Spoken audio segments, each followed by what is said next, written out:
नमस्कार दोस्तों, स्वागत है आप सभी का साइंस जर्नी में। दोस्तों, आप सब जानते हैं कि अभी दुनिया में काफ़ी उथल-पुथल मची हुई है और इसी बीच में हमारे देश के प्रधानमंत्री नरेंद्र मोदी जी ने आत्मनिर्भर भारत का नारा भी दिया हुआ था। उनका ये मानना था कि इस देश में हम सबको आत्मनिर्भर होना चाहिए। तो जब हम किसी विज़न पे, मिशन पे काम करते हैं, तो जब तक कुछ समय बीतता है, तो उसके आउटकम्स भी आने चाहिए। कल्पना करना, सोचना और उस दिशा में इन्वेस्ट करना, पैसे करना, देश के संसाधन को लगाना, ये तो शुरुआत होती है। पर जब समय बीतता है, तो उसके आउटकम्स भी आने चाहिए। तो अब तक काफ़ी समय हो गया है और इस पर हम चर्चा करेंगे कि पीएम के जो आत्मनिर्भर भारत का जो नारा था, इस पर क्या आउटकम्स अब तक मिला है? उसके क्या नतीजे हैं? और इस पर हमारे साथ स्पेशल गेस्ट हैं डॉक्टर विलास खरात जी। आप जानते हैं कि अभी देश में किस तरह से एलपीजी का संकट भी गहराया हुआ है, कई रेस्टोरेंट बंद हो रहे हैं, कई सारी और भी घटनाएँ आ रही हैं और तमाम तरह की बातें चल रही हैं, इंटरनेशनली वार चल रहा है, ईरान, इज़राइल, अमेरिका में देखिए अब कैसे फँसा हुआ है, होर्मुज़ खाड़ी पे कैसे तेल और गैस की चीज़ें फँसी हुई हैं, जिससे कि सारे देश पूरी तरह से बिल्कुल हिल गए हैं सारे देश में। कच्चा जो पेट्रोल होता है, कच्चा तेल होता है, उसकी कीमतें आसमान छू रही हैं। तो बहुत सारी बातें हैं, ऐसे में हम कितने आत्मनिर्भर हैं और ये हम पर कितना इसका फ़र्क पड़ रहा है, इन तमाम मुद्दों पर आज हम लोग चर्चा करेंगे। इसको शुरू करने से पहले मैं आप लोगों को ये लीगल डिस्क्लेमर दिखा देता हूँ। ये लीगल डिस्क्लेमर है, जैसा कि आप जानते हैं, यहाँ पे जो भी बातें होती हैं, जो भी प्रेज़ेंटेशन होती हैं, जो भी डिबेट्स होती हैं, इसका उद्देश्य साइंटिफिक टेम्परामेंट को एनकरेज करना है। जो कोई भी बाहर से वक्ता आते हैं, जो भी बातें रखते हैं, वो या जो डिबेट करने आते हैं, वो जो अपनी बातें रखते हैं, वो जो भी बातें बोलते हैं, वो उनकी अपनी रिस्पॉन्सिबिलिटीज़ होती हैं। तो चलिए समय ना गवाते हुए हमारे स्पेशल गेस्ट आ चुके हैं, उनको मैं जोड़ रहा हूँ और इस मुद्दे पे हम लोग चर्चा करते हैं। अच्छा, वो मेरे ख्याल से डॉक्टर विलास खरात जी शायद डिस्कनेक्ट हो गए हैं। चलें, जैसे ही वो जुड़ते हैं, कनेक्ट होते हैं। ओके, बहुत-बहुत स्वागत है जी। डॉक्टर विलास खरात जी, साइंस जर्नी पे। जी, जी। जी, जी, धन्यवाद।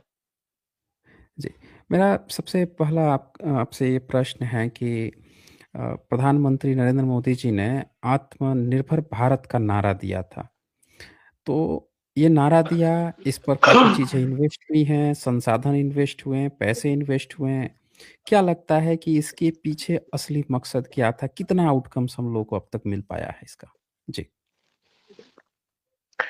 आरएसएस और बीजेपी के लोगों की एक खूबी है कि भारतीय लोगों को वो बढ़िया ढंग से मूर्ख बना सकते हैं और इसके लिए बड़े-बड़े शब्द का वो प्रयोग करते आ रहे हैं। आत्मनिर्भर भारत का मतलब क्या है?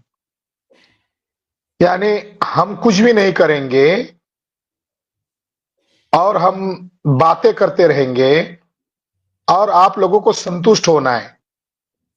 ये तो प्रधानमंत्री का ये स्टेटमेंट नकारापन का सबूत है। आत्मनिर्भर भारत उन्होंने खास प्रयोग किया कि कोरोना काल की परिस्थिति को जैसे हम लोगों ने झेला है और उससे हमने रास्ता ढूंढा है, उसी तरह वर्तमान में भी हम रास्ता ढूंढेंगे। और इस संदर्भ में उन्होंने कहा हमें आत्मनिर्भर बनना है। आत्मनिर्भर का मतलब है इन लोगों ने खुद को नकारा घोषित कर दिया है। कुल मिलाकर बात यह है कि ये नकारा लोग हैं। जब कोरोना काल आया था तो आरएसएस के मोहन भागवत ने अपने सोशल मीडिया पेज पर एक पोस्ट डाला था और उस पोस्ट में कहा था कि ये अवसर है। कोरोना काल को उन्होंने अवसर कहा और उसका नतीजा सामने आया।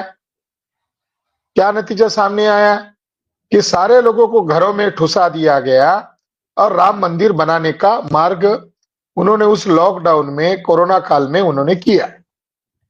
यानी ये अवसर है। दूसरा, लॉकडाउन के पीरियड में कई देशों से कर्जा लिया गया और उसका फायदा अंबानी अडानी इन लोगों को हुआ।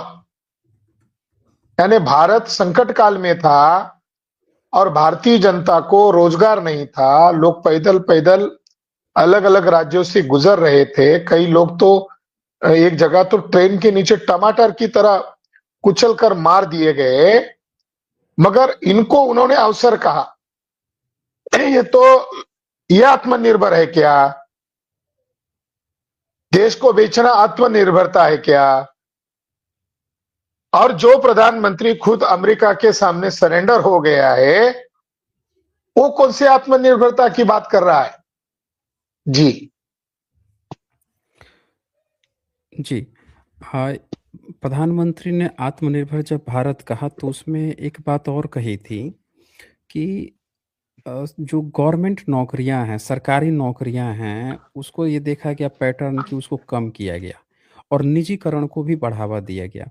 तो ये जो निजीकरण है, इससे आत्मनिर्भर भारत होने का जो सोच था, उससे हम बहुजनों का एससी, एसटी, ओबीसी को कितना फ़ायदा हुआ या कितना फ़ायदा हो रहा है या होगा? जी। 1990 को 1991 को यूपीए गवर्नमेंट ने अर्थात कांग्रेस गवर्नमेंट ने एलपीजी की पॉलिसी लाई थी, लिबरलाइजेशन, प्राइवेटाइजेशन एंड ग्लोबलाइजेशन। फिर कांग्रेस जाने के बाद एनडीए गवर्नमेंट आई, यानी बीजेपी शासित सरकार आई। अटल बिहारी वाजपेयी ने उस दरमियान उसी एलपीजी की पॉलिसी को कंटिन्यू किया और एक नया तरीका अपनाया, डिस इन्वेस्टमेंट। यानी कुछ कंपनियां अभी बेच दिए, अब बची हुई कंपनियों को, सरकारी उद्योग और कंपनियों को बेचेंगे तो विद्रोह हो सकता है। इसके लिए एक अलग से मिनिस्ट्री बनाए, डिस इन्वेस्टमेंट मिनिस्ट्री। यानी किसी उद्योग को प्रोपेगेंडा करो कुछ महीने तक, कुछ साल भर तक, ये घाटे में है, घाटे में है, घाटे में है। फिर उसके शेयर बेच दो, कम कर दो, 49% बेच दो, बस अगले कुछ महीने बाद 2% बेच दो, तो भारत सरकार के शेयर कम हो जाएंगे, अब जिसको बेच दिया है उसके शेयर ज्यादा हो जाएंगे, और ऐसा करके करके उस उद्योग और कंपनियों को बेच दो। उस दरमियान अटल बिहारी वाजपेयी ने एक मोदी की तरह ही एक नारा लगाया था, फील गुड। यानी ये निजीकरण हम कर रहे हैं, इसकी प्रतिक्रिया लोग न करें, इसके लिए वाजपेयी ने एक शब्द प्रयोग किया, फील गुड। यानी गुड़ तो कुछ नहीं है, अच्छा तो कुछ नहीं है, मगर प्रोपेगेंडा करो, फील गुड, बहुत अच्छा है, बहुत अच्छा है, या अच्छा होने वाला है।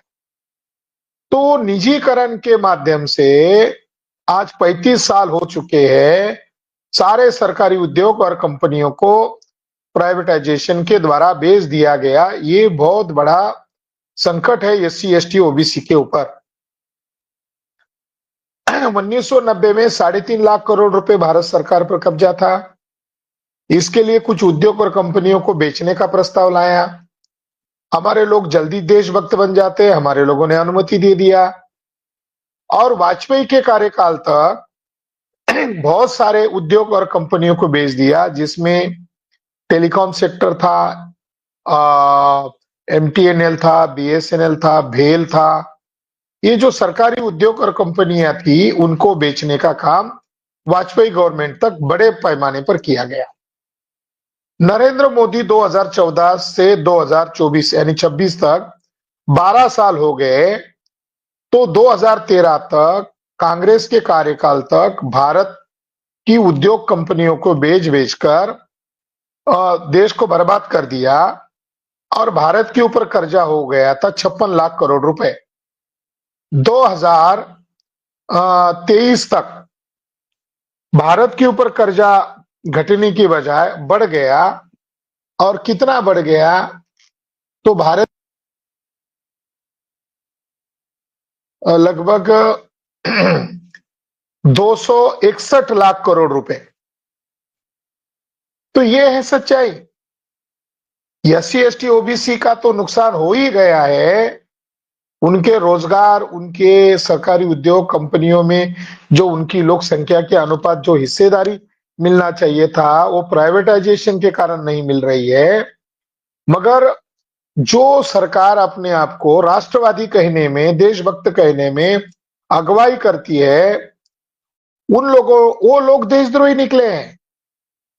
उन्होंने सरकारी उद्योग कंपनियों को बेच दिया और विश्व बैंक से इतना कर्जा लिया, कई देशों से इतना कर्जा ले लिया कि अब भारत के ऊपर 261 लाख करोड़ रुपए कर्जा हो गया है। जी। जी, कुल मिला के आत्मनिर्भर भारत की हम जो चर्चा कर रहे हैं, उसमें हम कर्ज़े की तरफ तेज़ी से बढ़ते जा रहे हैं। और और जब हम कर्ज़े में होंगे, तो आत्मनिर्भर कैसे होंगे? आत्मनिर्भर का तो मतलब होगा कि मतलब हम सारी चीज़ें खुद बना रहे हैं, खुद खा रहे हैं। अच्छा, बहुजन समाज में जो प्रतिनिधित्व का जो मामला था, इस आत्मनिर्भर भारत में क्या उसकी स्थिति है? 2014 में बीजेपी गवर्नमेंट आई ईवीएम घोटाला करके। फिर उन्होंने एक पहले कॉन्स्टिट्यूशनल एक संस्था थी प्लानिंग कमीशन, उस हुँ, हुँ। प्लानिंग कमीशन को बंद कर दिया और उसकी जगह पर एक पॉलिसी कमीशन लाया। हिंदी में उसको नीति आयोग कहते हुँ, हैं। हुँ। नीति आयोग के जो चेयरमैन थे मिस्टर कांत, उन्होंने 2016 में मीडिया में प्रेस विज्ञप्ति में जाहिर कर दिया कि हमारी क्या भूमिका है, भाजपा की क्या भूमिका है, भारत सरकार की क्या भूमिका है। उन्होंने डिक्लेयर कर दिया कि स्कूल चलाना अब सरकार की जिम्मेदारी नहीं है, रेल चलाना अब सरकार की जिम्मेदारी नहीं है, सरकारी उद्योग हुँ। कंपनियां चलाना, रोजगार देना, ये सरकार की जिम्मेदारी नहीं है। हम सभी क्षेत्र का प्राइवेटाइजेशन करेंगे। तो सरकार की घोषित पॉलिसी है कि हम सभी का प्राइवेटाइजेशन करेंगे। ये 2016 में डिक्लेयर किया और 2016 से 2026 तक लगभग सभी उद्योग और क्षेत्रों का प्राइवेटाइजेशन कर दिया। नरेंद्र मोदी ने 2014 में चुनावी जुमले में ये तक कहा था कि हर साल हम 2 करोड़ जॉब देंगे, यानी 150 करोड़ में लोगों के उद्रेक को शांत करने के लिए कहा। एक तरफ कांत ने कहा कि हम सब बेच देंगे और दूसरी तरफ नरेंद्र मोदी ने कहा कि हम हर साल 2 करोड़ जॉब देंगे। 2014 तो 2026 तक अगर नरेंद्र मोदी जी से हिसाब मांग लिया जाए तो 24-25 करोड़ जॉब देना पड़ेगा नरेंद्र मोदी को। जॉब तो नहीं दे रहे और उल्टा उपदेश पिला रहे हैं कि आत्मनिर्भरता का आपको परिचय देना होगा। तो जो लोग जुमलेबाज है, जो लोग जिम्मेदारी से भागना चाहते हैं और इंडियन कॉन्स्टिट्यूशन रिस्पॉन्सिबिलिटी के ऊपर है, इंडियन कॉन्स्टिट्यूशन में रिस्पॉन्सिबल गवर्नमेंट को मान्यता है। डेमोक्रेसी में केवल हमने डेमोक्रेसी स्वीकार नहीं किया, रिस्पॉन्सिबल गवर्नेंस पद्धति को स्वीकार किया है। तो ये उसके अंदर का फिट बस बैठते हैं। ये तो संविधान द्रोही है। इन्होंने तो एससी एसटी ओबीसी का तो सत्यानाश कर दिया है, सारे उद्योग और रोजगार खत्म कर दिए हैं। अब ये देखो, ये आत्मनिर्भर कहने वाले नरेंद्र दामोदर दास मोदी, इनके दो जुमले बहुत फेमस है। इन्होंने एक बार कहा कि रोजगार देंगे 2 करोड़ जो रोजगार देंगे। जब युवाओं ने इनके सभा में जाकर हंगामा करना शुरू किया, काले झंडे दिखाना शुरू कर दिया। मैंने भी एक बार बनारस हिंदू यूनिवर्सिटी में रोहित वेमुला की हत्या करने वाले प्रधानमंत्री है इसके लिए काला झंडा दिखाया था। तब हम लोगों को हिरासत में लिया था। खैर, तो जब इनके खिलाफ आंदोलन शुरू होने लगे और ये रोजगार नहीं दे रहे ऐसी बातें सामने आने लगी, तो इन्होंने कहा पकौड़े तलो। नरेंद्र मोदी जी ने graduate, post graduate, higher education and professional education लेने वाले छात्र छात्राओं को कहा पकौड़े तलो। तो कई समारोह में ये वकील के ड्रेस पहनकर, मेडिकल के ड्रेस पहनकर वहां पकौड़े तलते थे। और इनको कहाँ इज्जत है? जब छात्र छात्राओं ने इनको बेइज्जत किया, इनको इज्जत कहाँ है? इन्होंने तो कभी इस मामले में शर्मिंदगी महसूस नहीं की। अभी आत्मनिर्भरता की बात कर रहे हैं। गैस, जो एलपीजी गैस है, वो भारतीय लोगों को मिल नहीं रहा है, लोग परेशान हैं। तो इस दरमियान उन्होंने कहा कि कोई गैस की कमी नहीं है, फिर आत्मनिर्भरता का नारा क्यों लगा रहे हो? आत्मनिर्भरता की बातें क्यों थोप रहे हो? इसी दरमियान नरेंद्र मोदी के पुराना एक वीडियो वायरल होने लगा कि जो गंदगी वाली नाली है, उस नाली में पाइप डालो और उसको गैस के साथ कनेक्शन करो, वो गंदगी से गैस निकलेगी। तो जगह जगह नरेंद्र मोदी के वो फोटो दिखाए जा रहे, वो वीडियो बयान दिखाए जा रहे। नरेंद्र मोदी आत्मनिर्भरता की बात कर रहे हैं और उनके ये बेवकूफी वाले बयान लोग पुराने ढूंढ ढूंढ कर जाहिर कर रहे हैं। तो नरेंद्र मोदी के इस बयान से ये प्रमाणित हो गया कि ये आदमी थर्ड क्लास लेवल का आदमी है। इसकी भाषा जो है, वो एक कॉन्स्टिट्यूशनल अहदे पर बैठे हुए व्यक्ति की भाषा नहीं है। वो जो टपोरी लोग होते हैं, थर्ड क्लास लेवल के लोग होते हैं, उनकी ये भाषा दिखाई दे रही है। जी जी, अभी आपने चर्चा किया कि नाले से गैस बनाने की बात इन्होंने कही थी और इस पर मैं आज की एक खबर दिखाना चाहूँगा इसी मुद्दे पर कि कुछ ब्राह्मण थे, पांडे वगैरह ये सब, वो इस बात को सीरियसली ले लिए और वो विद्यापीठ के सामने, काशी विद्यापीठ के सामने चले गए और नाले से गैस निकाल कर चाय बनाने का प्रयास कर रहे हैं। ये देखिए, आज की खबर है अभी। पीएम नरेंद्र मोदी के संसदीय क्षेत्र वाराणसी में नाले से गैस निकाल रहे थे एनएसयू कार्यकर्ता, फिर पुलिस पहुंच गई जायका बिगाड़ने। ये नाले से गैस निकाल के और चाय बनाने का, और ये ब्राह्मण है पूरे, पूरा इनका ग्रुप। हाँ, अब बताएं कि ये क्या चल रहा है इस देश में।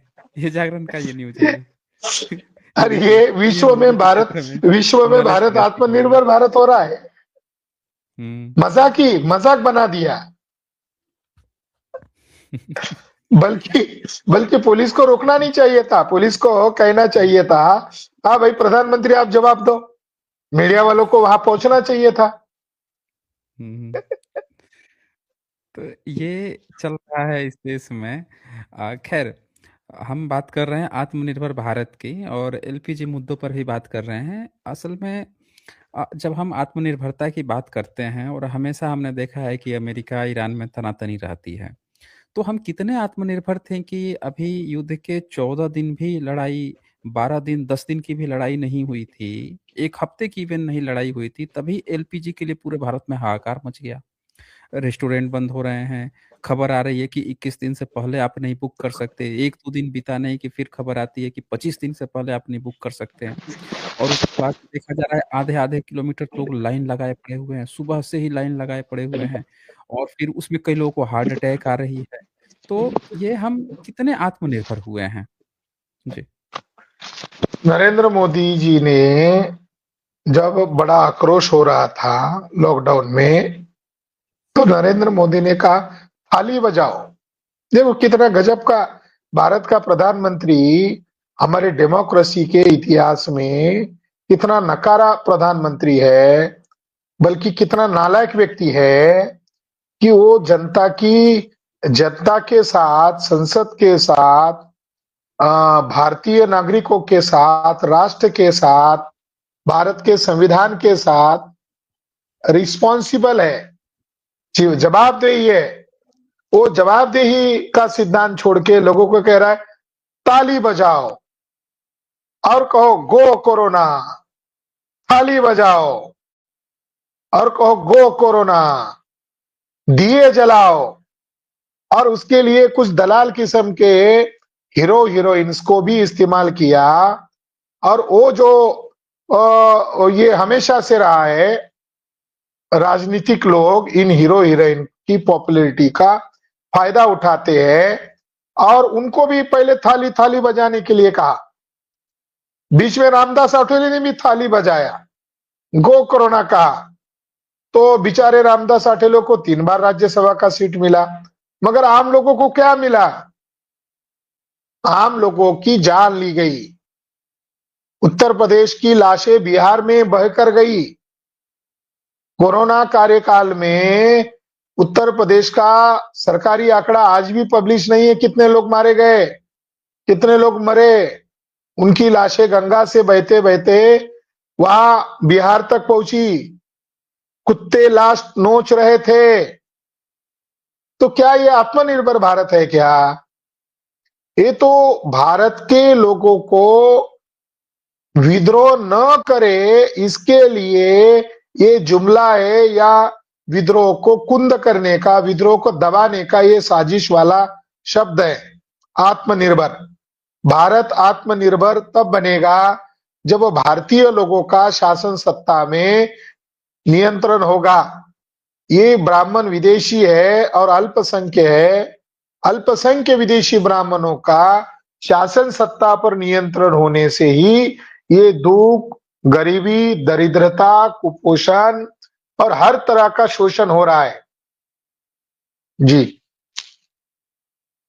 अच्छा, इस हम आत्मनिर्भर भारत में एक चर्चा करना बड़ी आवश्यक है, उस पे भी मैं चर्चा चाहता हूँ। भारत में बहुत सारे बलात्कारी जो हैं वो जेल में हैं, पहले वो हाँ सब भी हाँ बंद हुआ हाँ। करते थे। इसमें से एक खबर आ रही है कि हम आत्मनिर्भर भारत में, ये खबर आई है, दैनिक भास्कर लिखता है 8 घंटे पहले, आज ही की न्यूज़ है। बलात्कारी आसाराम ने काशी विश्वनाथ के वीआईपी दर्शन किए। अच्छा, ये देखिए, बलात्कारी भी है, वो सजा भी भोग रहा है और वीआईपी दर्शन भी हो रहा है और 50 पुलिस वाले भीड़ भी संभाल रहे हैं, 3 दिनों से प्रवचन भी कर रहा है। तो ये हम आत्मनिर्भर भारत में किस तरह की आत्मनिर्भरता चल रही है। एक और है राम रहीम है, वो भी साल भर में पेरोल पे ही रहता है वो हमेशा, और इलेक्शन में हमेशा पेरोल पे ही चलते रहता है और इन लोगों को सजा मिली हुई है। तो हम ये कैसा आत्मनिर्भर ये बन रहे हैं, या किस तरह की आत्मनिर्भरता चल रही है? या शायद आत्मनिर्भरता में ये एक स्कीम है? जी। उत्तर प्रदेश के शंकराचार्य अभिमुक्तेश्वर ने योगी आदित्यनाथ गौमांस का डील करता है, ये कहा। नेता है, ब्राह्मणों का ये नेता कहा है। ऐसा वॉर चल रहा है और योगी आदित्यनाथ शंकराचार्य को शंकराचार्य नहीं मान रहे। तो हो सकता है आरएसएस के भागवत ने उन ब्राह्मणों को मैसेज देने के लिए कि भले ही असंतुष्ट है अभिमुक्तेश्वर जी और उनकी लड़ाई, थोड़े दिन के लिए उनकी लड़ाई को हम, उनके गुस्से को हम शांत कर देंगे, तो अभिमुक्तेश्वर के समर्थन में ब्राह्मण वर्ग ज्यादा खड़ा हो रहा है। तो उन ब्राह्मण समुदाय को खुश करने के लिए, खास करके उत्तर प्रदेश के ब्राह्मण समुदाय को खुश करने के लिए आसाराम बापू को अयोध्या और अभी वाराणसी में दर्शन के लिए भेज रहे हैं, ताकि उन ब्राह्मण समुदाय को वो मैसेज देना चाहते होंगे कि देखो हमारे पास सत्ता है तो हम कुछ भी कर सकते हैं। हम गुंडे, लफंगे, बलात्कारी को हम बाहर छुड़ा सकते हैं। अगर आप विरोध करोगे तो फिर आप लोगों को, ये लोग कानून का राज में, तो आप लोगों को अंदर रहना पड़ेगा, आप लोगों को अंदर जाना पड़ेगा। तो ये सोचने वाली बात है। जो ब्राह्मण समुदाय अभिमुक्तेश्वर के समर्थन में आवाज उठा रहे या उसके समर्थन में बोलने का साहस कर रहे हैं, वही ब्राह्मण समुदाय आसाराम बापू अयोध्या में कैसे जा रहा है, इस पर एक सिंगल ब्राह्मण बोलते हुए नजर नहीं आ रहा है। वाराणसी में कैसे गया, इसके लिए एक सिंगल शब्द बोलते हुए नजर नहीं आ रहा है। इसका मतलब है कि शासन सत्ता में बैठे हुए ब्राह्मण लोग, जो शासन सत्ता के बाहर के जो असंतुष्ट बन चुके उनके बिरादरी के लोग हैं, उनको शायद खुश करने के लिए ये दिखा रहे होंगे। अब ये मजे की बात है या सोचनीय बात है कि सीजीआई ने रेपिस्ट आसाराम बापू को पैरोल पर कैसे छोड़ दिया, क्योंकि उत्तर प्रदेश का चुनाव चल रहा है। चुनाव की तैयारी कराने के लिए इन लोगों को बाहर निकाला जा रहा है क्या? और वांगचू को 170 दिन के बाद रिहा किया, बहुत दिनों के बाद रिहा किया। अब ये सोचने वाली बात है कि कहा भारत में न्याय कहाँ है? गुंडे हम्म। मवालियों को रिहा कर दिया जा रहा खुली है, छूट दिया है। रेपी खुली छूट दी जा रही है, उनको बाहर किया किया जा रहा है। राम रहीम को तो हमेशा से पेरोल पर रखा जाता है, और जो वास्तविक आवाज उठाने वाले लोग हैं, उनकी आवाज दबाई जाती है। तो भारत की न्यायपालिका बीजेपी के कंट्रोल में है, भारत की न्यायपालिका आरएसएस के कंट्रोल में है। तो कहाँ आत्मनिर्भर भारत है? भारत का संविधान के अनुसार सारी लोकतांत्रिक संस्थाएं अगर चले, तो कहा जा सकता है कि भारत के ऊपर किसी बाहरी शक्ति का प्रभाव नहीं है। भारत सरकार के ऊपर दो शक्तियों का आज की तारीख में प्रभाव है। एक प्रभाव जो संविधान को नहीं मानती, जो कानून की व्यवस्था को नहीं मानती, जिसका संस्था कोई पंजीकृत हुआ नहीं है, जिसका ऑडिट होता नहीं है, उस आरएसएस नामक राष्ट्रीय स्वयं सेवक संस्था के द्वारा बीजेपी काम करती है। ये संविधान के बाहर की एक संस्था के द्वारा कंट्रोल किया जाता है। और दूसरी तरफ भारत का प्रधानमंत्री एप्स्टीन फाइल के रिकॉर्ड के आधार पर कंट्रोल किया जाता है। नरेंद्र मोदी के जो काले कारनामे अमेरिका के पास एप्स्टीन फाइल के अंदर दबे पड़े हैं, इस वजह से नरेंद्र मोदी अमेरिका जो बोलता है वो नाक रगड़ कर वो काम करता है। तो किस आधार पर कहा जा सकता है खुद नरेंद्र मोदी आत्मनिर्भर नहीं है और वो भारत को आत्मनिर्भरता का उपदेश कर रहा है? तो नरेंद्र मोदी को ये भाषा शोभा नहीं देती है। अब भारतीय जनता और विपक्ष के लोग भी उनको सरेंडर कह रहे हैं, सरेंडर मोदी, नरेंद्र मोदी नहीं। पहले तो उनको दलिंदर मोदी कहते थे, क्योंकि वो अपनी बातों से मुकर जाते थे, नाटक करते थे, रोने का नाटक करते थे, ड्रामा करते थे, गालियां दी जा रही है ऐसा प्रचार करते थे। अब नरेंद्र से हो गए सरेंडर मोदी।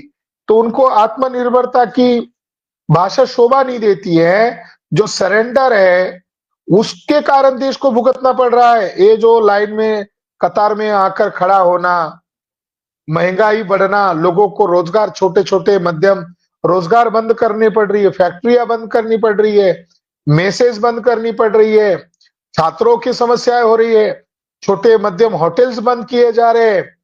तो इधर एक तो तुम सरकारी उद्योगों का प्राइवेटाइजेशन कर दिया, लोगों ने अपने अपने छोटे बड़े कारोबार बना लिए, तो तुम्हारे सरेंडर होने के कारण वो कारोबार भी बंद हो रहे हैं। तो ये सरेंडर मोदी है। और एक ढंग से कहा जाए, इनकी नालायकी, इनकी गैर जिम्मेदारान वृत्ति के कारण देश दुनिया में बदनाम हो रहा है और देश के ऊपर भारी संकट आने वाला है। भारत की कोई अंतरराष्ट्रीय पॉलिसी ही नहीं बची है अभी। नरेंद्र मोदी भारत का बजट तय नहीं करता। अमेरिका के लोग, अमेरिका के पूंजीपति लोग इन ब्राह्मणों को मैसेज देते हैं कि ये भारत का बजट बनाओ और उसमें ऐसा ऐसा आप करो, पूंजीवादी व्यवस्था का समर्थन करो।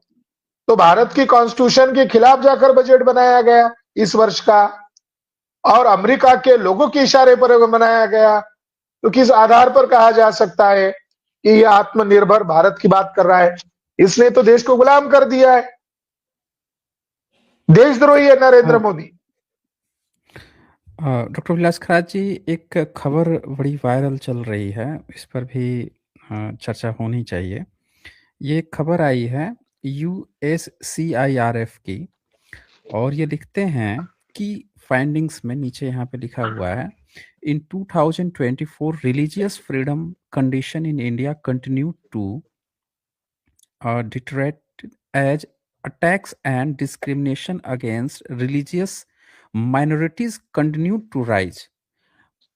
Prior to national election in June, Bharatiya Janata Party (BJP) members, including Prime Minister Narendra Modi, propagated hateful riot, uh, rhetoric and disinformation against Muslims and other religious minorities to gather political support.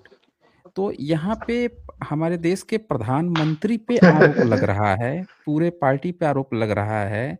अब मेरे ख़्याल से अगर आपकी इसको जानकारी है details में ये क्या चीज़ कहना चाह रहा है, आप थोड़ा-सा इस पर बताएँ? जी। ये अ, ये बहुत ही महत्वपूर्ण रिपोर्ट आई है। ये रिपोर्ट जो है वहाँ की अ, एक्सपर्ट लोगों ने रिकमेंडेशन किया है अमेरिका गवर्नमेंट को। इसके अंदर भारत के सभी रिलीजियस माइनॉरिटी कम्युनिटीज के constitutional rights and fundamental rights को बीजेपी और आरएसएस के लोगों ने तहस नहस कर दिया है। ये इस रिपोर्ट के अंदर दर्ज है और उन्होंने इसके लिए नरेंद्र मोदी, पीएम नरेंद्र मोदी को जिम्मेदार ठहराया है और भाजपा पार्टी को जिम्मेदार ठहराया है। तो ये बहुत चौंकाने वाला रिपोर्ट है और इसमें इनके पिछले 10-12 साल का ऑडिट है। इन्होंने क्या किया, क्या पाप किए। इसमें उन्होंने कहा कि सभी रिलीजियस कम्युनिटी के रिलीजियस राइट छीने जा रहे हैं। भारत में हिंदू मुसलमान के नाम पर फसाद कराया इन लोगों ने। इन्होंने दूसरों के धर्म स्थलों पर कब्जा करने का अभियान शुरू कर दिया है, जैसे कि मुस्लिम्स लोगों के और ईसाई लोगों के। तीसरी बात इन्होंने ये कही कि सीए एनआरसी के नाम पर कई लीडर्स लोगों को, कई आम लोगों को डिटेंशन किया और इस तरीके से उन्होंने भारत का माहौल खराब किया। यूनिफॉर्म सिविल कोड की सुप्रीम कोर्ट अभी बात कर रहा है। इस रिपोर्ट में वो भी बात आई है कि भारतीय लोगों के नागरिकता छीने जा रही है और इनके नागरिक होने के अधिकार छीने जा रहे हैं। तो इस रिपोर्ट में कई सारे खुलासे किए गए हैं और एक खुलासा बहुत महत्वपूर्ण है और वो खुलासा है मणिपुर में जो फसाद किया गया, वो फसाद आरएसएस के लोगों के द्वारा वहां झगड़े लगाए गए और अभी तक वो चल रहा है। मणिपुर अभी तक चल रहा है। इसके बारे में भी इस रिपोर्ट में खुलासा किया गया है, जानकारी दी गई है। अब रिलीजियस तो राइट्स की बात अब रिलीजियस राइट की बात करें तो साकेत मूलतः बौद्ध स्थान है, बुद्धों का स्थान है। वियन संघ ने वहां अशोक राजा के द्वारा बनाए गए 4 स्तूपों का जिक्र किया था। आज जो राम मंदिर बन रहा है ये मूलतः बौद्ध स्तूप को तोड़कर बनाया जा रहा है। इस रिपोर्ट में बाबरी मस्जिद का जिक्र किया है तो उन्होंने इस परिप्रेक्ष्य में किया है जो ओपन दिखाई देता है कि मुसलमानों की जगह पर आपने मंदिर बनाने का काम किया। इस रिपोर्ट में उन्होंने जिक्र किया। मगर आर्कोलॉजिकल आधार पर अगर देखा जाए तो वो जगह मूलतः बुद्धिस्ट लोगों की है और 10वीं 11वीं शताब्दी तक वो बुद्धिस्ट लोगों की थी और उसको अभी तोड़कर जजेस को ब्लैकमेल करके, भारतीय जुडिशरी को ब्लैकमेल करके वहां राम मंदिर का निर्माण किया जा रहा है। अभी भी बौद्ध लोग बोध गया मुक्ति का आंदोलन लड़ रहे हैं। बौद्धों के इंटरनेशनल धरोहर पर, विश्व धरोहर बोध गया के ऊपर महंत ब्राह्मण का नाजायज कब्जा है और ये मामला इतना महत्वपूर्ण मामला है, अंतरराष्ट्रीय मामला है। इस रिपोर्ट के साथ अगर टैली करें कि रिलीजियस कम्युनिटी के राइट कैसे हनन किए गए तो बोध गया अभी तक बौद्धों के कब्जे में नहीं दे रहा है। प्रधानमंत्री दुनिया में जाकर बोलता है भारत युद्ध नहीं बुद्ध चाहता है, मैं बुद्ध की धरती से आया हूं। और भारत में क्या चल रहा है? ना मुसलमानों के साथ न्याय हो रहा है, ना ईसाई लोगों के साथ न्याय हो रहा है, ना सिखों के साथ न्याय हो रहा है, ना बुद्धिस्टों के साथ न्याय हो रहा है, ना महिलाओं के साथ न्याय हो रहा है।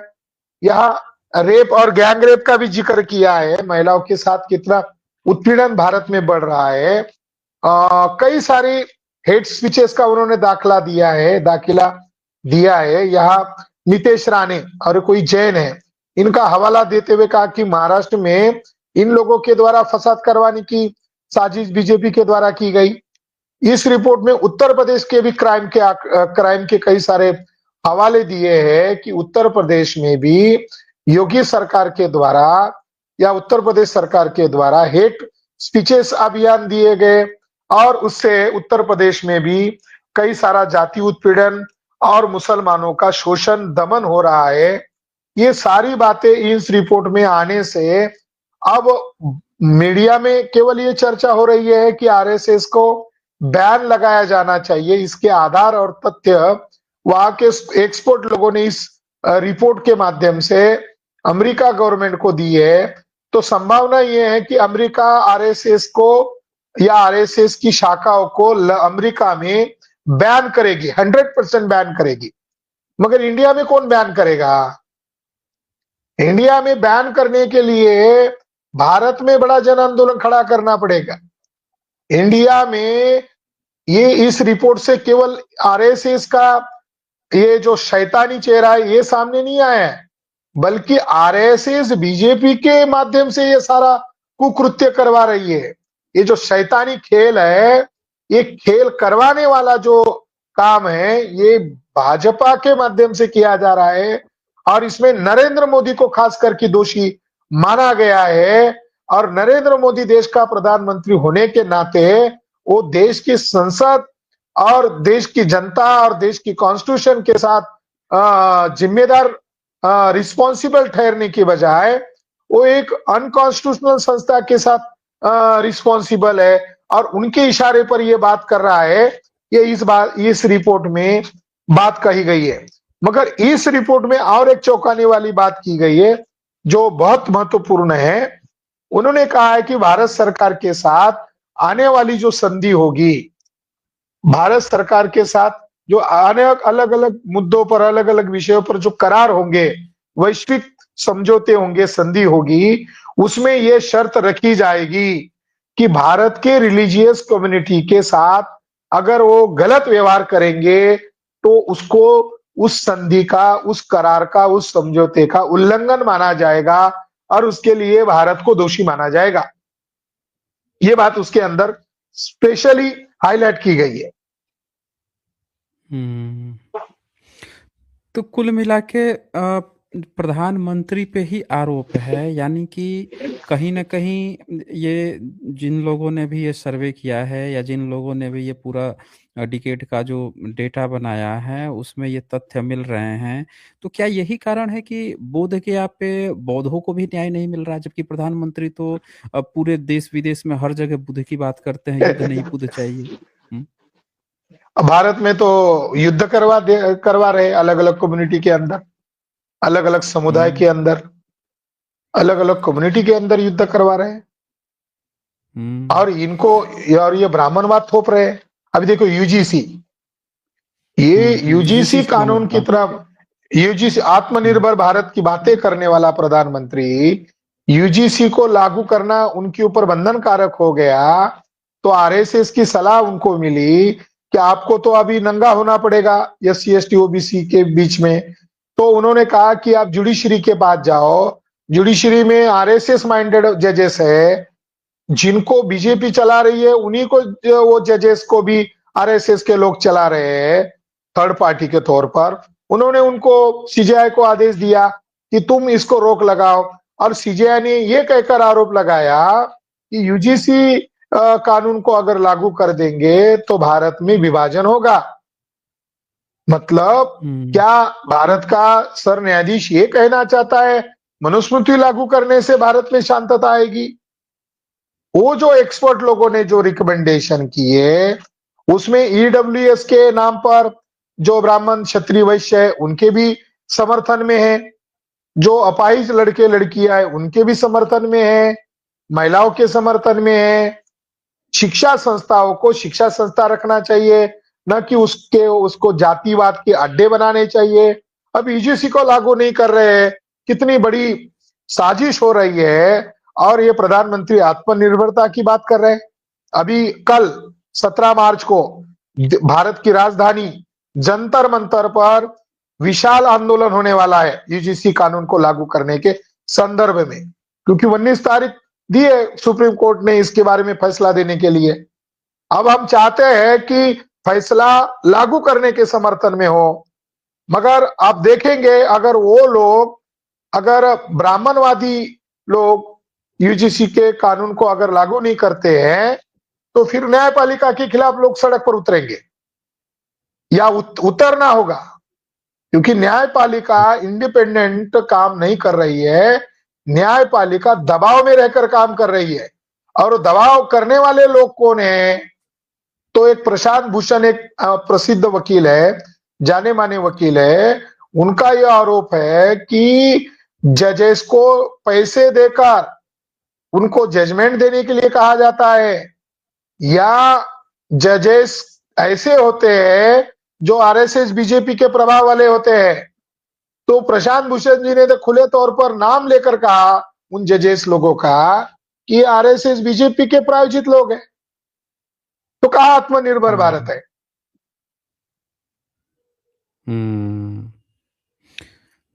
अच्छा, यहाँ पे एक और खबर, इसी आत्मनिर्भर भारत में एक और खबर आ रही है, वायरल चल रही है।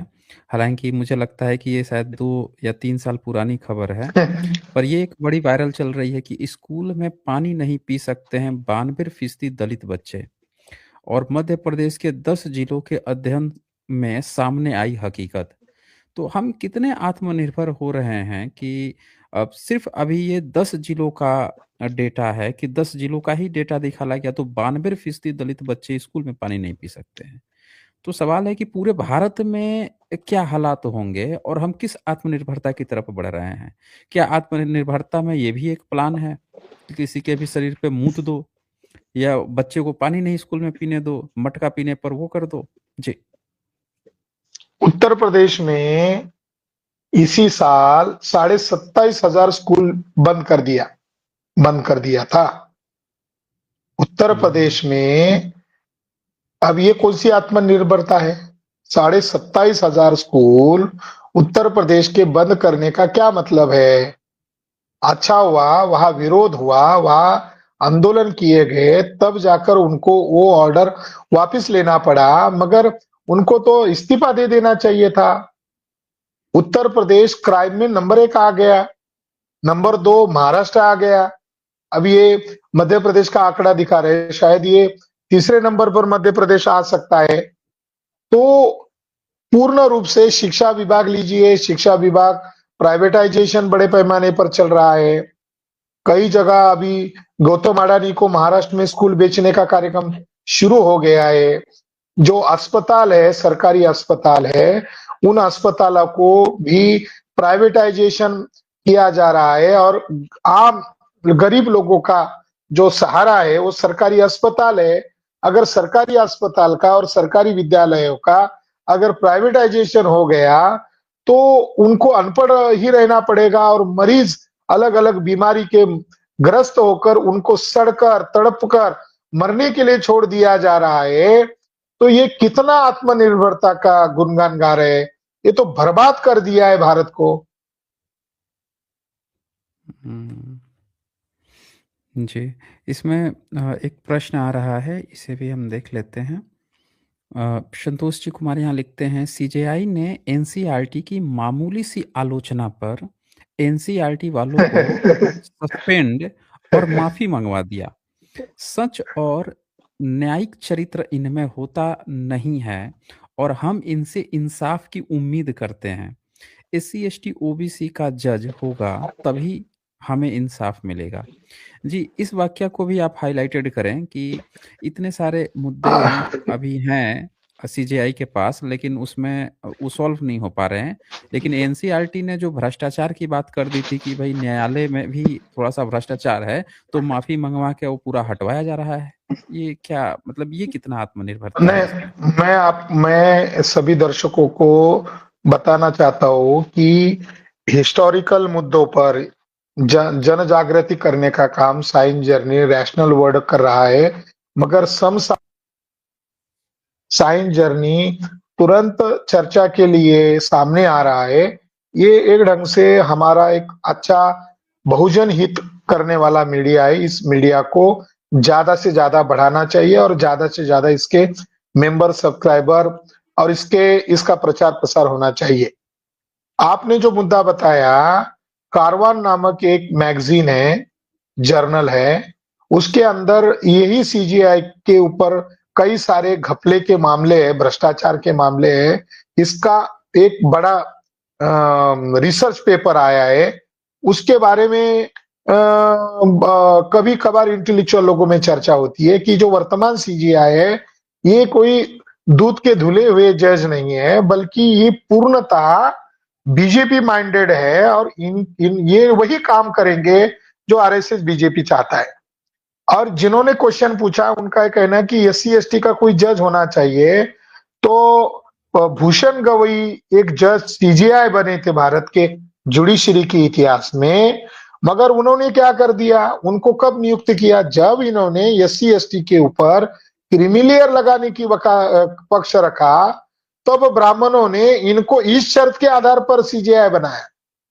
अब वो निकल गया है, तब भी आज अपने मुद्दे का बीच बीच में वो बोलते रहते कि एससी एसटी के ऊपर क्रीमिलेयर लागू कर देना चाहिए। जब जूता पड़ा था तो सर्वसाधारण लोग, वकील या सर्वसाधारण लोग मोर्चा निकाले थे। अब यही भूषण गवई अब कह रहा है कि बीजेपी ने जो पॉलिसी बनाई है, वन नेशन वन इलेक्शन, इसको लेकर जल्दी कोई बिल पारित होना चाहिए और इसको लागू करना चाहिए। यानी ये महाराष्ट्र का एक अम्बेडकराइट नेता का एक बच्चा था, इसको जज बनने का अधिकार मिला, मगर दलाली करने के कारण ये सीजीआई बना। बाबा साहब अम्बेडकर का संविधान खत्म करना चाहती है बीजेपी। बाबा साहब अम्बेडकर ने दिए गए जो कॉन्स्टिट्यूशनल राइट है, वो सारे संस्थाओं को धीरे धीरे कैप्चर कर लिया है और उस बीजेपी का वो समर्थन कर रहे हैं। अब हमें लगता है कि भूषण गवई को जिस पंडित ने जूता मारा था वो सही मारा था, वो उसी के लायक था। मगर हमारे जो दर्शक का सवाल है, वो इक्का दुक्का जज होने से नहीं चलेगा, बल्कि लोक संख्या के अनुपात एससी एसटी ओबीसी का हायर जुडिशरी में रिप्रेजेंटेशन होना चाहिए। वो पूर्णतः हायर जुडिशरी ये हायर कास्ट लोगों के कब्जे में है और हायर कास्ट लोगों के कब्जे में होने के कारण वो संवैधानिक पद पर रहकर संविधान के खिलाफ काम करते रहते हैं।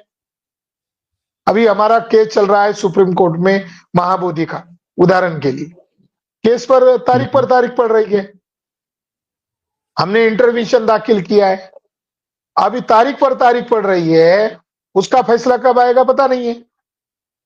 अब कैसे माना जाए ये जुडिशरी न्याय सबूत तथ्य के आधार पर काम करती है? वो तो आरएसएस बीजेपी थर्ड पार्टी के द्वारा जुडिशरी के लोग काम करते हैं और वो जो अपर कास्ट जजेस है उनका कॉमन इंटरेस्ट है ही। जाति चरित्र के अनुसार ब्राह्मण, एक ब्राह्मण दूसरे ब्राह्मण के पक्ष में खड़ा होता है। वो केवल जज है, मगर वो जज ब्राह्मण होने के कारण वो तो संविधान के प्रति ऑनेस्ट नहीं है। बाबा साहब ने भी एक शब्द प्रयोग किया था, कॉन्स्टिट्यूशनल ऑनेस्टी। ये संविधान तब लागू होगा, इसको टेक्निकल रूप से लागू नहीं किया जा सकता। भारत लोकतांत्रिक है, इससे लागू नहीं होगा। हमारे सभी संस्थाओं में, पार्लियामेंट्री सिस्टम हो या जुडिशरी हो या हर शासकीय विभाग हो, कॉन्स्टिट्यूशनल मॉरलिटी होनी चाहिए। इन लोगों में कॉन्स्टिट्यूशनल मॉरलिटी कहाँ है? ये तो कॉन्स्टिट्यूशन के खिलाफ इनका चरित्र है। ये न्याय के इनके अंदर कॉन्स्टिट्यूशनल चरित्र आना चाहिए जो न्याय का चरित्र है, मगर ये अनकॉन्स्टिट्यूशनल चरित्र है। अभी हम दर्शकों को और एक जानकारी देना चाहते हैं, सुप्रीम कोर्ट में महाबोधि का मामला चल ही रहेगा। 1 मई को विशाल जनसभा गया जिले में होने वाली है और लाखों लोग ऑल इंडिया से बोध गया मुक्ति के लिए 1 मई जो बुद्ध पूर्णिमा के दिन आ रही है 1 मई, वहां बड़ी विशाल 3-4 लाख लोगों की जनसभा होने वाली। जी जी, जी। बहुत बढ़िया।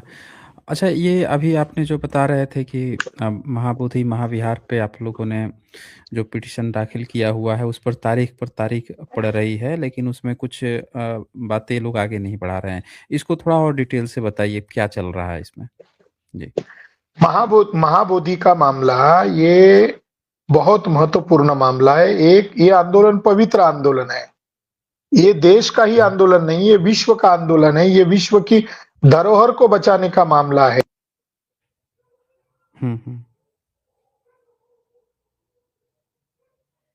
साउंड शायद चली गई है। हाँ, आवाज आ रही है? हाँ, अब आ गई। आवाज आ रही है। उन लोगों ने हुँ, भी अपना वकील अभी खड़ा किया है। अब सुप्रीम कोर्ट में हम लोगों ने सारे सबूत दिए हैं। हमने पिछली जो भद्दे सुरई ससई की जो याचिका थी, उसमें उसका प्रबंधन बौद्धों के हवाले देना चाहिए, ये उनका एक डिमांड था। मगर उन्होंने डायरेक्टर जनरल एएसआई को पार्टी नहीं बनाया था। वहां की स्टेट गवर्नमेंट को पार्टी बनाया था, मगर सेंट्रल गवर्नमेंट को पार्टी नहीं बनाया था। तो हम लोगों ने जो मुद्दे छूटे थे, उन मुद्दों को हमने इस हमारी इंटरवेंशन याचिका में दायर किया। हमने और भी मुद्दे हाईलाइट किए हैं कि वर्ल्ड हेरिटेज के द्वारा 14 से 15 एकड़ एरिया को वर्ल्ड हेरिटेज घोषित किया गया है। नॉट ओनली टेम्पल और बोधि ट्री, यानी एक छोटा एरिया ही केवल वर्ल्ड हेरिटेज नहीं है, तो उसके आसपास के 14-15 किलोमीटर के दायरे में वो वर्ल्ड हेरिटेज के एंशियंट मॉन्यूमेंट्स जमीन के अंदर दबे हुए हैं। तो उनको भी हम लोगों ने मुद्दा बनाया कि वर्ल्ड हेरिटेज के एक्ट का भी ये उल्लंघन करता है, एबीटी एक्ट। तीसरी चौंकाने वाली बात, हमने जब स्टडी किया तो पता चला, हमने आरटीआई डाला इसको, ईएसआई को, आर्कोलॉजिकल सर्वे ऑफ इंडिया को हमने आरटीआई डाला। और आरटीआई में ये जानकारी पूछी कि ये सारा विवाद हो रहा है, जैसे जुडिशरी एक संस्था है उसी तरह आपकी भी एक संस्था है जो स्वायत्त संस्था है, और जुडिशरी की तरह भी आपको एक अथॉरिटी है। तो आप इस पर अपना राय क्यों नहीं दे रहे आर्कोलॉजिकल सर्वे ऑफ इंडिया को?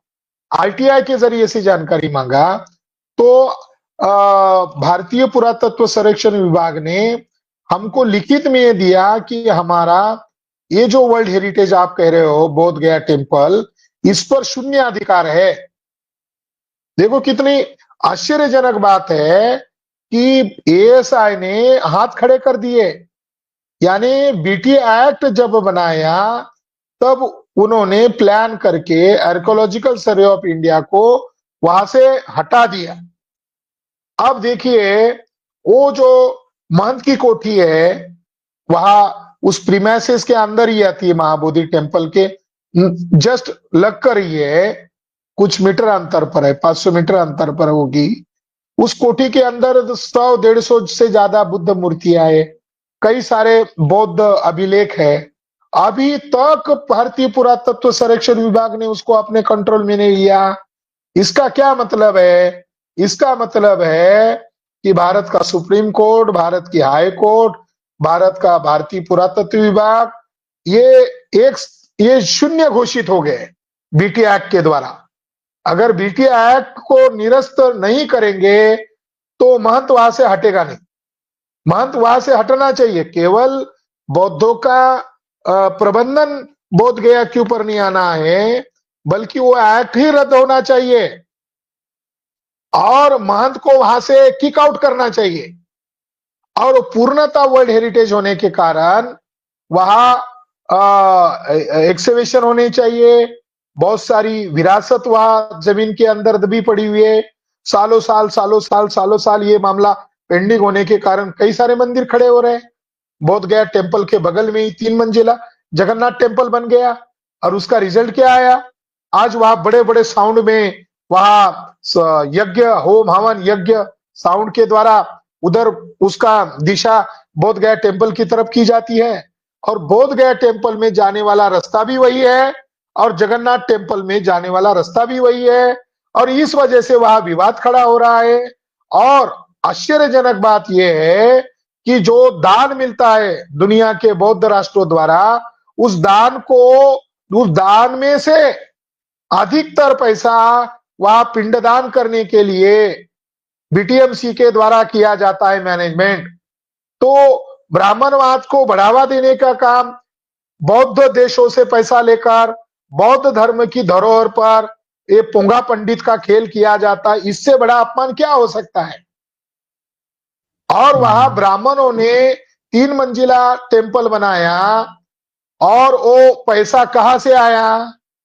वहां की सारे स्ट्रक्चरल उसकी दीवार, उसकी ईंटें सारे बौद्ध लोगों की है।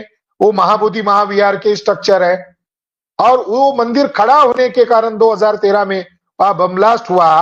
और बम ब्लास्ट करने में इन्हीं आरएसएस के लोगों का हाथ था, ऐसा मुशर्रफ साहब जो महाराष्ट्र के पूर्व आईजी है, उन्होंने ब्राह्मण बॉम्ब्ड एंड मुस्लिम हैंग्ड इस किताब में ये प्रमाणित किया कि जब सुई जब जब सारे सबूत जब आरएसएस के खिलाफ मिलने लगे तो इन्होंने जांच को ही रोक दिया।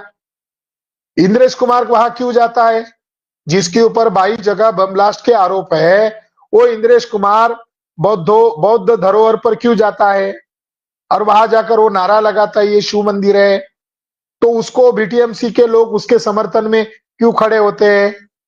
तो केवल ये इतना मामला नहीं है कि बौद्धों के हाथ में प्रबंधन दो, बल्कि वहां से महंत को हटा देना चाहिए। महंत ब्राह्मण ही सारी समस्या की जड़ है और उसके बाप ज्यादा की प्रॉपर्टी कहाँ है। महंत को बिहार गवर्नमेंट या तत्कालीन केंद्र सरकार नेहरू सरकार ने उसको वहां रहने दिया क्योंकि उनका जातिगत इंटरेस्ट था, मगर उसका वहां रहने का क्या औचित्य है। वो तो बौद्ध धरोहर है।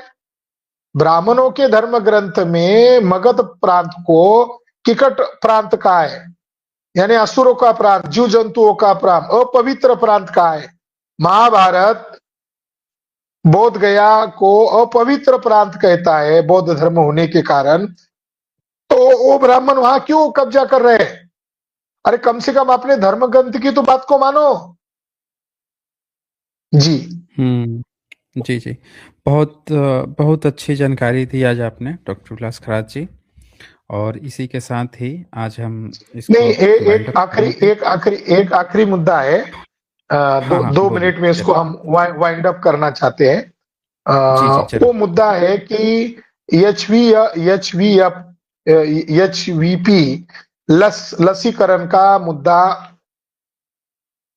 आवाज आ रही है? आ रही है, आवाज़ आ रही है। जी। हाँ, एचवीपी लसीकरण का मुद्दा अ, अ, महिलाओं को लेकर खास करके आग्रह किया जा रहा है और उसके फायदे देखा जाए तो कई सारे फायदे हैं। वो कैंसर को रोकने के लिए वो लस है, माउथ कैंसर है या उनके गर्भ वेजाइनल कैंसर। में, हाँ हाँ, उसको रोकने के लिए ये दुनिया में ये लसीकरण लस का समर्थन दुनिया के लोग कर रहे हैं। मगर भारत में हम बीजेपी गवर्नमेंट के द्वारा जो भी लसीकरण आएगा उसका जमकर विरोध होगा और वो करना चाहिए। अभी कुछ दिन पहले सुप्रीम कोर्ट का ये सुप्रीम कोर्ट को आधार बनाकर एक खबर आई थी कि जिन लोगों के साथ गलत हुआ है लसीकरण के द्वारा तो सरकार उनको मुआवजा दे, ऐसा एक सुप्रीम कोर्ट का आदेश की खबर आई थी। और अभी एप्स्टीन फाइल के द्वारा ये बात भी खुलासा हो गया है कि जिसने कोरोना वायरस नाम से जो प्रोपेगेंडा किया था, वो आदमी एप्स्टीन का मित्र निकला। और अच्छा। कोरोना वायरस का मामला खड़ा करने में जिन लोगों का हाथ था उसमें नरेंद्र मोदी एक पार्टनर बना। नरेंद्र मोदी क्यों पार्टनर बना, अब पता चला कि वो जो लोग थे, जो मित्र थे एप्स्टीन के, उन लोगों ने कोरोना के नाम पर पूरे दुनिया में तबाही मचाई। और एप्स्टीन फाइल के अंदर जुड़ा हुआ है कोरोना वायरस, एक उन लोगों के द्वारा किया गया एक फार्स था, एक ड्रामा था। और उन लोगों ने इस पर बहुत सारी साजिशी की और दुनिया में बहुत बड़ा गेम किया और लोगों को ट्रीटमेंट के नाम पर मारा। इंडिया में भारतीय प्रजा को ट्रीटमेंट के नाम पर गलत ट्रीटमेंट करके मार दिया गया है। और अभी 2019 के बाद से लेकर आज तक जिन जिन लोगों ने लसीकरण लिया, वैक्सीनेशन लिया, तो कई सारे लोग गाड़ी चलाते चलाते मर रहे हैं, कोई डांस करते हुए सेकंड के अंदर मर रहा है, कोई जिम कर रहा है, जिम करते करते मर रहा है। तो हार्ट फेल होने का बड़ा धोखा बढ़ रहा है। तो एप्स्टीन फाइल के अंदर जिन शैतान लोगों का हाथ था, उनका ही ये किया कराया हुआ है। और भारतीय प्रजा को, भारत के अंदर के विद्वान लोगों को, या जो मेडिकल सेक्टर में काम करने वाले डॉक्टर्स लोग हैं बहुजनवादी, उनका भी ये कहना है कि जो एचवीपी जो लसीकरण महिलाओं को दी जा रही है, शायद ये भारत के अंदर महिलाओं का प्रजनन क्षमता कम करने के, या उनको बच्चा ही ना हो, या उनकी बेमौत, उनकी हत्याएं हो, शायद इसके लिए किया जा रहा है। जिसने वैक्सीनेशन किया था वो तो भाग गया था, पूना वाला। उसको भागने की क्या जरूरत थी? अगर उसने, प्रधानमंत्री ने पूना में जाकर जो वैक्सीनेशन बनाया, जिस कंपनी ने, पूना वाला जो व्यक्ति था, कोरोना उस वाला, जो कोरोना की आप बात कर रहे हैं, कोरोना वाला जो वैक्सीन। कोरोना की जो वैक्सीनेशन की कंपनी जो थी, पूना से वो बनाया था, वो मालिक बाद में भाग क्यों गया और उसको भागने क्यों दिया? अब मुझे लग रहा है कि अब ये जो अमेरिका की रिपोर्ट आई है आरएसएस को बैन करने की, लगता है नरेंद्र मोदी भी भाग जाए, भाग जा सकता है क्या? जब भारत की जनता सड़क पर उतरेगी तो लगता है मोहन भागवत और नरेंद्र मोदी दोनों भाग जाएंगे। बस भारत की जनता को सड़क पर उतरने की जरूरत है, क्योंकि अब वो लोग आपकी नस्ल, आपका वंश खत्म करने की साजिश कर रहे हैं। और ये आशंका है, लोग ये सवाल पूछ रहे हैं कलेक्टर को कि एचपीपी जो ल, न, जो वैक्सीनेशन आप करेंगे वैक्सीनेशन लड़कियों के, लड़कियों को, तो 9 आप से लिख कर 14 दो साल के इस बीच की लड़कियों को 9 से 14 साल, वैक्सीनेशन करवाएं। और महिलाओं को भी कर सकते हैं उसके अंदर, उन्होंने कहा लड़कियों को भी और महिलाओं को भी। हाँ, तो लड़कियों को लोग 2 कह डोज रहे और महिलाओं को 3 डोज। हैं तो लोग कह रहे हैं कि क्या सीएम, कलेक्टर, प्रधानमंत्री, तहसीलदार ये लिख के देंगे क्या, इसकी जिम्मेदारी हम लेते हैं? अभी एक सोशल मीडिया में एक साबळे नामक एक मराठा युवक था, वो गया कलेक्टर के पास और कलेक्टर के सामने कहा कि कलेक्टर साहब, हम भारतीय लोग हैं, हम कोई दुश्मन लोग नहीं, मगर आप रिस्पॉन्सिबिलिटी लेते हो क्या? उसका वीडियो रिकॉर्ड करके उसने पोस्ट किया। कलेक्टर बोल रहा है मैं रिस्पॉन्सिबिलिटी नहीं ले सकता। जब तुम रिस्पॉन्सिबिलिटी लेने वाले नहीं हो, तो किस आधार पर आप ये लसीकरण कर रहे हो? क्या इससे हमारी भारत की महिलाएं, भारत की बच्चियां सुरक्षित रहने वाली है क्या? लोगों को ये भी आशंका है कि इन्होंने नारा लगाया था बेटी पढ़ाओ बेटी बचाओ, अब तो पूरे देश भर में उल्टा हो गया। बीजेपी शासित प्रदेशों में तो लड़कियां बिल्कुल सुरक्षित नहीं है, महिलाएं बिल्कुल सुरक्षित नहीं है। आए दिन गैंग रेप, आए दिन रेपिंग की खबरें सोशल मीडिया पर आ रही है। सो कॉल्ड नेशनल मीडिया पर कोई खबरें नहीं आ रही है, मगर ये जो बहुजनों का हथियार बना हुआ सोशल मीडिया है, उसके जरिए से बीजेपी का नंगा नाच सामने आ रहा है। और ये भी खबर आई कि 50 लाख से ज्यादा महिलाएं गायब है अलग अलग राज्यों से। अलग अलग राज्यों से 50 लाख से ज्यादा महिला गायब होना बहुत बड़ी गंभीर बात है। कहां पर गई वो महिलाएं? किन्होंने उनका किडनैप किया? और एप्स्टीन फाइल में तो बहुत सारी बातें अभी आने वाली है, और नरेंद्र मोदी के काले कारनामे उजागर होना राष्ट्र हित के लिए जरूरी है। नहीं तो नरेंद्र मोदी और आरएसएस के लोग उस एप्स्टीन फाइल के वजह से भारत को बेच देंगे ही, मगर वर्ल्ड वार की वजह ये आरएसएस बीजेपी के लोग बनेंगे। इसलिए लोगों को सतर्क रहने की जरूरत है। धन्यवाद। जी। शुक्रिया आपका, आपने काफ़ी सारी जानकारी दी और जो वैक्सीनेशन है उसके भी जो आइडियाज़ हैं उस पे भी आपने सवाल खड़े किए हैं और इस पर चर्चा होनी चाहिए क्योंकि जो एआई है वो भी बोल रहा है कि 80 से 90% सुरक्षा देगा। अब ये समझ में नहीं आ रहा है कि अगर वैक्सीन ओके है तो ये 20 से 10% का गैप क्यों बन रहा है, किस कारण से बन रहा है? क्या उसमें कुछ कमी है? क्या वैक्सीन कंप्लीट नहीं है? तो इस तरह की, जैसे पोलियो हम खिलाते हैं तो पोलियो का तो एक होता है कि पोलियो खिलाने के बाद से वो बच्चा पोलियो फ्री हो जाएगा, उसके बाद से ये देखा भी गया कि पोलियो की डोज़ दी गई तो नहीं हुए उन बच्चों के। ऐसा कोई भी बच्चा नहीं पाया गया कि पोलियो की अगर सही खुराक मिली फिर भी उसको पोलियो रोग हो जाए। लेकिन वैक्सीन पे अगर इस तरह के सवाल उठ रहे हैं तो ये चर्चा का विषय है और इसके साथ ही आज का हम लोग ये सेशन अब यहीं पे एंड करते हैं। बाकी फिर हम लोग मिलते हैं कल आरडब्ल्यू पे और नए टॉपिक के साथ, डिबेट के साथ। बहुत-बहुत शुक्रिया आप सभी का और विलास खरात जी को भी आभार। उन्होंने यहाँ पे जुड़कर कुछ उन मुद्दों को हाइलाइट किया जो मुद्दे दबे हुए हैं और ये भी वार चल रही है, किल्लत भरी पड़ी हुई है और अब आत्मनिर्भर की बातें करते थे। आत्मनिर्भरता तभी सामने आती है ना जब संकट पड़ता है। अभी वार दूसरे देशों में चल रहा है और हम संकट में हैं। एलपीजी के लिए सभी लोग संकट में हैं। तो आत्मनिर्भर भरता का जो ये चर्चा चल रही थी, इस पर चर्चा करने का ये अच्छा मौका है, समय है। बहुत-बहुत शुक्रिया आप सभी को अंतिम तक बने रहने के लिए। धन्यवाद।